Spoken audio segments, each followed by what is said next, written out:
welcome back. Yeah, man, y'all know it been hot topics in news today.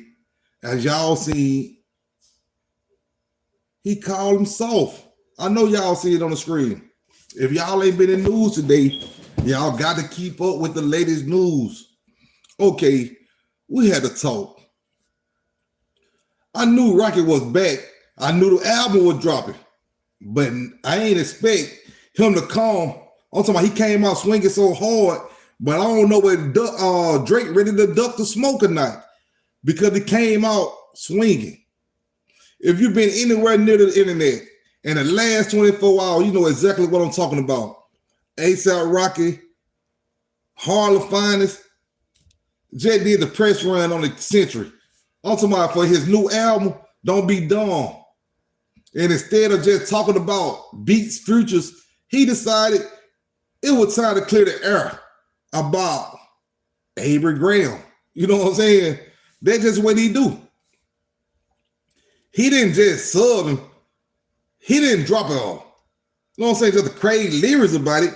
He sat down in the interview and explicitly called Drake soft and confirmed that their entire falling out, the whole Cold War, will be watching for years. It's strictly over a female. And we all know which female that he's talking about. It's Rihanna. Today, we're breaking down everything Rocky said. We're looking at why he chose the exact moment 6 days after the album dropped and said. And we're going to look at the charts because right now, Rocky is just winning the war. A word, he literally taking Drake's spot at the number one. So whatever you do, man, if you're going to be around for a minute, grab the drinks or whatever and sit down and chill with me because we're going to break it all down. You know, we're going to start right here. Okay, we get the new quotes. We had to remember where we started. You remember 2012 when he had the song, The Problem? These two were leading the new generation, and it felt like a genius camaraderie, what it felt like. But then the dynamic shift, and the shift has named Rihanna. We don't need rehash. We don't have to rehash the whole timeline. But Drake had clearly carried a torch for Rihanna for a decade. He referenced her endless song. Even long after even long after they were over, he was still reminiscing about her. You know, still reminiscing. Okay, man, it been heating up lately a lot. It been heating up. You know, he ain't just that. He built a whole family with her. To be honest, he built a whole family with her. A whole family. Mr. Finney. And you could feel the salt coming from the Toronto, you know, somebody. It was just coming from it ever since. You know what I'm saying? When Rihanna was just taking pictures and showing out, you can feel the vibe coming from Toronto. You know what I'm saying? You can feel it. Ever since. We had some liminal shots of years. Drake taking jabs for, I'm talking about all the dogs. Rocket throwing little hints back. But it always felt passive aggressive until this week, Rocket decided the pass it wasn't working anymore. You know what I'm saying? It just wasn't working for him. So he had to just do what he had to do. So Rocket sit down with Ebro and Apple Music and also the New York Times perspective. He just let it fly. He didn't care what he said. Check him out. Smoke, but I just don't fuck with him. Like, you know what I mean? We was once friends. I feel like it's over females. I feel like he wasn't happy and he expressed that. Yeah. And I think... Okay, y'all heard it for yourself. Y'all heard it for yourself.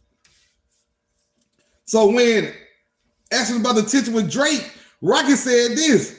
Y'all heard him. It's over females, not even just one female, just females in general. I think as men, we getting too old for this. You know, it's time to move on. All these women's out here, it's time to move on. That getting too old. I'm talking about it getting too old for this line. This is a direct shot at Drake. I'm talking about just like it's showing Drake like heated moments. He painting Drake as the guy who pushing 40 but still moving like a heartbroken teenager in his music. But then he twist the knife. He was asked about Drake, you know what I'm saying, constantly lyrical jabs at Rihanna. You know, the stuff on Fear of Heights where Drake was taking shots at her sexual performance and trying to minimize their past relationship. Do y'all remember that? Rocky responded to Drake doing that. One word, soft. You know what I'm saying? He said it's pretty to keep picking that female when you're supposed to be moved on. And honestly, what the lies at?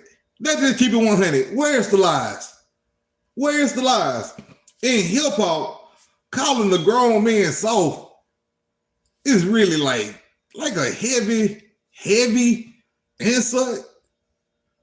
But Rocky framed it perfectly. He didn't say Drake was soft in the streets.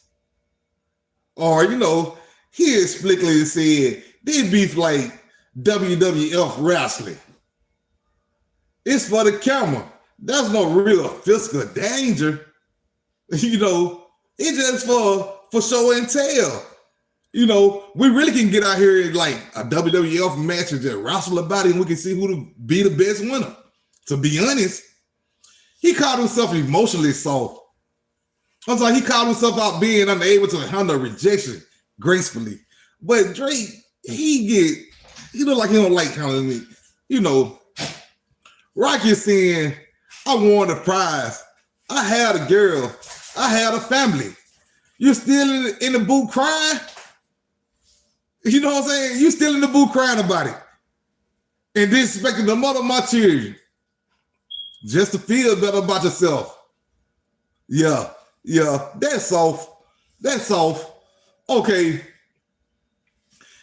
It's a devastating angle because it's attacked Drake's character, not just his rapping ability. It made Drake look bitter. To me, and being honest about the situation,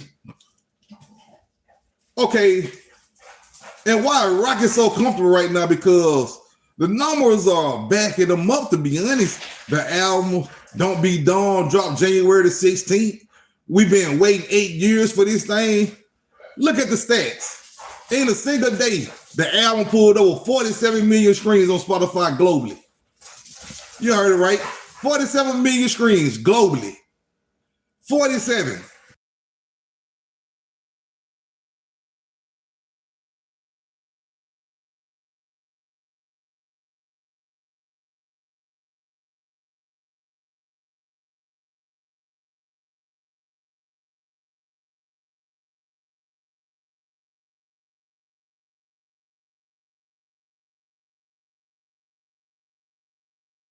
Yo, 47 million.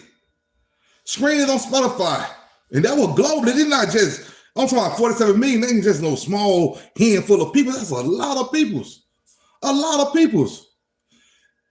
You know, and guess who he knocked off the number one spot? The spot he held since last July. Last July. Yup. The boy. Rocky is just talking. He taking Drake market share. In the album itself addressed in the drummer, address the drummer. If you haven't heard the track, Stole Your Flow, start watching this and go listen. He literally says, first you stole my flow, so I stole your, you know what I'm saying, my baby mama Rihanna, so we unbothered. You know what I'm saying? It's wild. It doesn't get more direct than that. We unbothered. The interview tour wasn't just desperate attempt for attention. It was victory lap. He dropped the album. He dropped the album of his career. And then when he did that, he secured the bag. He secured the girl. And now he's looking back at his old rival and saying, say it. You know what I'm saying? Sad. Look, I'm a fan of both artists. Don't get me wrong. I'm a fan of both of them. Drake has given us incredible music, but in the Pacific situation, it is very hard to argue against Rocket's point of view. You know, it does feel soft to keep sneak dissing in X, who has moved on and started a whole family. It feels dated. Rocket exposed that insecurity, and he didn't, and he did it while sitting at the number one. But that's just my take. I need to know what you guys think. I'm talking about, let me know what y'all think in the comment. What y'all think? What y'all take on it? Is Rock out of line for bringing this up now? Or is he 100%, I'm talking about 100% right that Drake needs to grow up and move on? Is this the end of the Cold War? Or is Drake gonna fire back on a timestamp record next week? You know how he get now. Y'all know how he get. Let me know down in the comment section. And if you enjoyed this breakdown, smash that like button for me to turn me up. Make sure you subscribe and go scream Don't Be Dumb. It's fire. I'll see you guys on the next one. I'm out. Peace.